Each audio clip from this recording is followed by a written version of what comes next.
Good day students, कैसे हैं आप लोग। I hope you all are preparing very well for your exams. Okay, तो इस सेशन में हम पूरी की पूरी फिजिक्स को 2 से 3 लेक्चर में ख़त्म करेंगे। मींस ये मुश्किल से हमारा 2 से 3 घंटे का ही लेक्चर होगा, लेकिन जिसे हम 3 पार्ट्स में या 2 पार्ट्स में हम ख़त्म करेंगे। राइट, सो हम स्टार्ट करते हैं। So let's enjoy class 12 physics.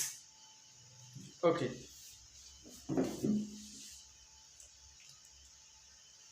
तो द फर्स्ट चैप्टर जो है वो हमारा इलेक्ट्रिक चार्जेस एंड फील्ड्स, जिससे जो कि इलेक्ट्रोस्टैटिक्स का पार्ट होता है। राइट, इसमें जो फर्स्ट क्वेश्चन आता है, जो सबसे ज़रूरी चीज़ है जो आपको समझना चाहिए, वो दैट इज इलेक्ट्रिक चार्ज। अब इलेक्ट्रिक चार्ज क्या होते हैं? So electric charge is basically the basic property of elementary particles of matter. मतलब हमारा मैटर है सॉलिड, लिक्विड, गैस, उसके कुछ एलिमेंट्री पार्टिकल्स मीन्स जो स्मॉलेस्ट पार्टिकल्स होते हैं, उसी की ही प्रॉपर्टी है ये।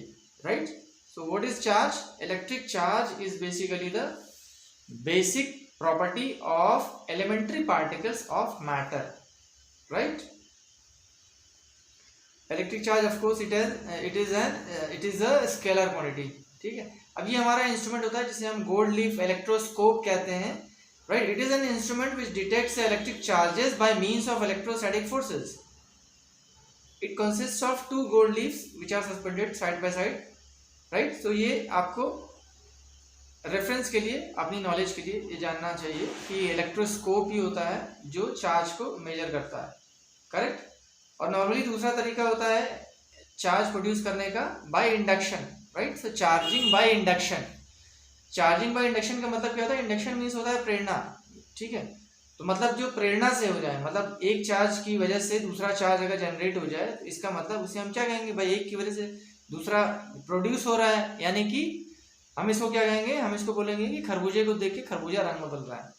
Right, so the process of charging a neutral body by bringing a charge body near by it without making contact between the 2 bodies is known as charging by induction. अब देखिए यहाँ पे ये नेगेटिवली चार्ज प्लेट है, इसको हम इस दूसरी एक मेटेलिक प्लेट है इसके सामने पास लेकर के आ रहे हैं। अब देखिए इसे चिपका नहीं रहे, पास में लेके आ रहे हैं, तो क्या हो जा रहा है? यहाँ माइनस चार्ज की वजह से दूसरे चार्ज के एक सिरे में, यानी कि एक एच पे प्लस चार्ज इंड्यूस हो जा रहा है, और अदर एज में नेगेटिव चार्ज इंड्यूस हो रहा है, क्योंकि ओवरऑल मेटल पे तो पूरा न्यूट्रल चार्ज होना चाहिए ना।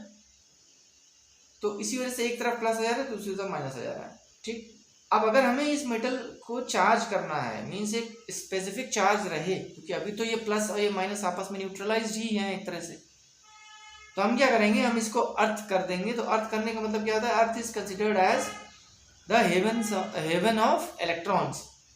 ठीक है, तो उसमें क्या है कि ये जैसे ही आप इसे अर्थ करेंगे तो ये नेगेटिव चार्ज इस तरफ से निकल जाएगा।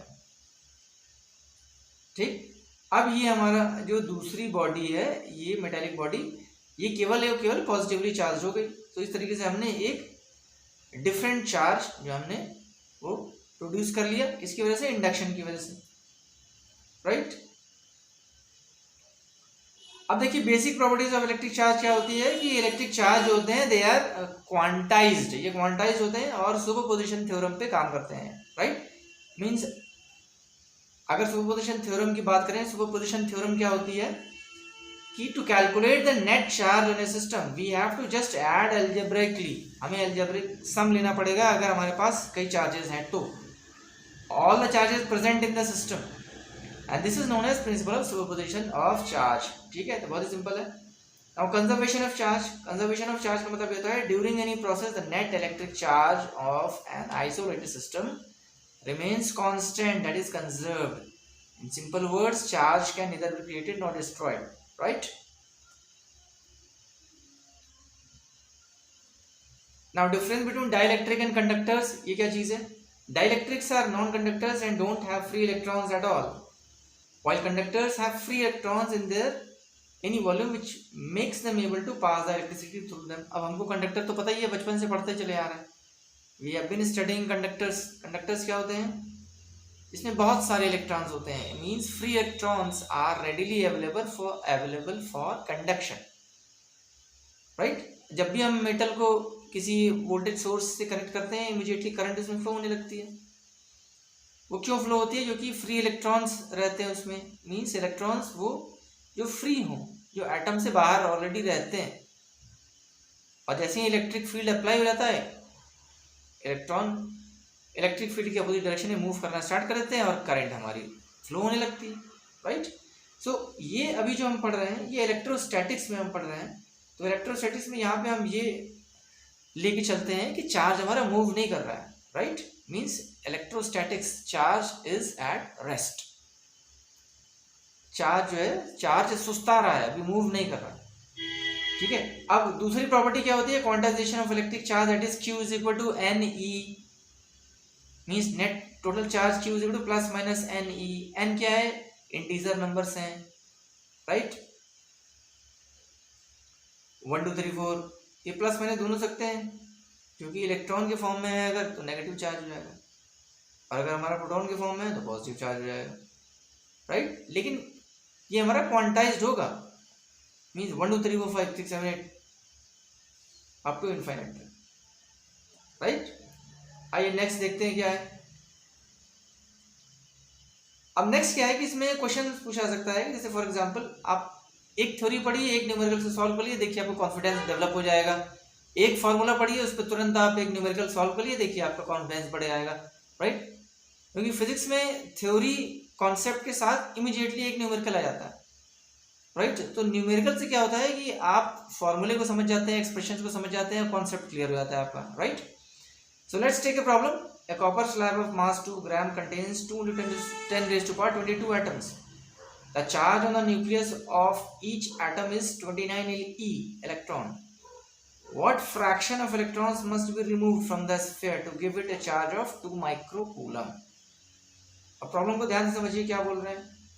एक कॉपर स्लैब है हमारे पास, 2 ग्राम मास है उसका, और कितने एटम कंटेन कर रही है? 2 into 10 raised to power 22 atoms. ये दिख रहा होगा आपको, right. The charge on the nucleus of each atom is 29 electron. Now what fraction of electrons must be removed from the sphere to give it a charge of 2 microcoulomb. 2 microcoulomb का चार्ज अगर हमको देना है प्लस में, तो कितने fraction of electron हमें निकालने पड़ेंगे? क्योंकि आपको पता है इलेक्ट्रॉन पर नेगेटिव चार्ज होता है, तो अगर हमें इसे ढंग से करना है कि पॉजिटिव चार्ज कराना है तो इलेक्ट्रॉन हमें निकालने पड़ेंगे, राइट। यही तो सेंस है। तो वही पूछ रहा है कि कितना फ्रैक्शन ऑफ इलेक्ट्रॉन हमको निकालना पड़ेगा, राइट। तो देखते हैं टोटल नंबर ऑफ इलेक्ट्रॉन हमारे कितने हैं। भाई अगर हमारे पास कॉपर की स्लैब में 2 into 10 raised to power 22 atoms हैं, राइट, इतने एटम है इसके अंदर, और बोल रहा है कि हर एक एटम में 29 इलेक्ट्रॉन है, तो इतने एटम है तो मल्टीप्लाई कर देंगे, एक नियम, यूनिटरी मेथड, ठीक है। तो मल्टीप्लाई कर दिया 29 into 2 into 10 raised to power 22, right. तो हमारे टोटल नंबर ऑफ इलेक्ट्रॉन्स आ गए कि स्लैब के अंदर भाई इतने इलेक्ट्रॉन हैं। अब नंबर ऑफ इलेक्ट्रॉन्स रिमूव्ड हम कैसे निकालेंगे? नंबर ऑफ इलेक्ट्रॉन रिमूव्ड हम ऐसे निकालेंगे कि हमको कितना चार्ज चाहिए? 2 माइक्रोकूलम चार्ज चाहिए। 2 माइक्रोकूलम, 1 माइक्रोकूलम में कितने कूलम होते हैं? 10 to the power -6 कूलम। तो मल्टीप्लाई कर दिया हमने, टोटल चार्ज हमको इतना चाहिए, डिवाइडेड बाई एक इलेक्ट्रॉन में कितना चार्ज होता है? 1.6 into 10 to the power -19। तो हमारा ये नंबर ऑफ इलेक्ट्रॉन्स रिमूव्ड इतने निकालने पड़ेंगे, ठीक है। तो फ्रैक्शन क्या हो जाएगा?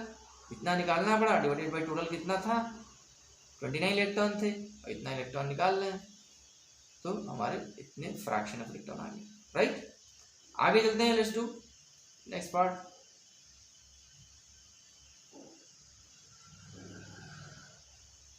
ठीक है, आइए देखते हैं आगे क्या है। अब हर एक थ्योरी के साथ एक न्यूमेरिकल करिए, देखिए आपका काम हो जाएगा, ठीक है। ठीक है, अब एक फार्मूला होता है कि इसके पहले देखते हैं Q is equal to N into V, वो आपने पहले ही पढ़ लिया है, ठीक। अब हम बात करते हैं कूलम्स लॉ और इलेक्ट्रोस्टैटिक फील्ड की। तो देखिए इलेक्ट्रोस्टैटिक फील्ड क्या होती है, सबसे पहले ये जान लेते हैं। इलेक्ट्रोस्टैटिक फील्ड एक्चुअल में क्या होता है कि कोई भी चार्ज है, वो चार्ज इलेक्ट्रिक फील्ड जनरेट करता है 3 डायमेंशनल में।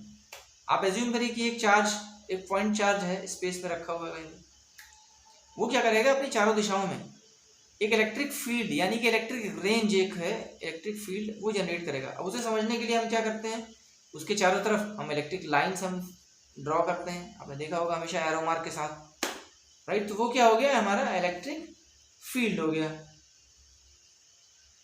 Means any charge generates electric field in all direction, right? और उसे हम इलेक्ट्रिक लाइंस ऑफ फोर्सेस कहते हैं, वो दिखाते हैं, ठीक है। जैसे फॉर एग्जांपल ये देखिए, अब यहाँ पे ये प्लस चार्ज है, प्लस चार्ज क्या कर रहा है, ये इलेक्ट्रिक फील्ड जनरेट कर रहा है चारों दिशाओं में। ध्यान से देखिए इसे। अब प्लस के लिए डायरेक्शन क्या होती है इलेक्ट्रिक फील्ड की, इलेक्ट्रिक फील्ड जो है वो हमारी वेक्टर क्वांटिटी होती है। मींस इसके अंदर मैग्नीट्यूड और डायरेक्शन दोनों होगा। अब मैग्नीट्यूड क्या होता है अभी हम डिस्कस करेंगे। अब पहले हम ये देख लें कि ये इलेक्ट्रिक लाइंस ये इमेजिनरी लाइंस होती हैं। भाई अगर हमें इलेक्ट्रिक फील्ड बताना है कि यहाँ पे है इलेक्ट्रिक फील्ड, तो हम कैसे दिखाएंगे किसी को, कुछ हम दिखाएंगे कि हाँ ये हमारा ये फील्ड है। वो पता कैसे चलेगा, एक दूसरे चार्ज को लेके आ जाइए। अब या तो उसमें फोर्स ऑफ रिपल्शन लगेगा या फोर्स ऑफ अट्रैक्शन लगेगा। मींस दूसरे चार्ज के आते ही या तो वो चार्ज को धक्का देगा या वो चार्ज को अपनी ओर अट्रैक्ट करेगा। अगर सेम चार्ज होंगे तो धक्का देंगे एक दूसरे को, और अपोजिट चार्ज होंगे तो अट्रैक्ट करेंगे एक दूसरे को। अब देखिए, अब अगर हमें इलेक्ट्रिक फील्ड लाइंस दिखानी हो तो हम ये एज्यूम करते हैं कि ये जैसे हमारा ये प्लस चार्ज है, तो इसके चारों तरफ इलेक्ट्रिक फील्ड रियलिटी में तो एग्जिस्ट करता है, लेकिन हम इसे दिखा कैसे सकते हैं, हम बता तो सकते नहीं। तो उसे दिखाने के लिए, ताकि दूसरे समझ जाएं, हम एक लाइन ड्रॉ करते हैं। अब इलेक्ट्रिक फील्ड चूंकि वेक्टर क्वांटिटी है, इसे मैग्नीट्यूड और डायरेक्शन दोनों होगा, तो इसकी डायरेक्शन क्या हो जाएगी, direction away from plus charge होगी। मैग्नीट्यूड के बारे में अभी हम डिस्कस कर लेंगे। और वही अगर हमारे पास नेगेटिव चार्ज हो तो क्या होगा, इलेक्ट्रिक फील्ड की लाइंस क्या होंगी, टुवर्ड्स द नेगेटिव चार्ज आएंगी, right. So for positive charge direction is away from the charge, and for negative charge direction is towards the negative charge. बहुत ही सिंपल सी चीज है, ठीक। ये देख लीजिए, ये भी एक तरीका है। Field lines showing electric field of a point charge. ये कोई पॉइंट चार्ज है, ये पॉजिटिव चार्ज है, इससे हमेशा इलेक्ट्रिक लाइंस बाहर की तरफ निकलेंगी। तो अगर किसी पर्टिकुलर पॉइंट, जैसे इसके चारों तरफ ये एक इलेक्ट्रिक फील्ड जनरेट कर रहा है, ये पॉजिटिव चार्ज, तो किसी पॉइंट पे अगर हमको इलेक्ट्रिक फील्ड निकालनी है, जैसे मान लीजिए यहाँ पे पॉइंट है, तो देखिए यहाँ पे इलेक्ट्रिक फील्ड की डायरेक्शन यहीं पे हो जाएगी, अवे फ्रॉम चार्ज, इस डायरेक्शन में हो जाएगी, ठीक है। और वहीं अगर इस नेगेटिव चार्ज होता तो टुवर्ड्स द नेगेटिव चार्ज हो जाती, ठीक है। अब देखिए,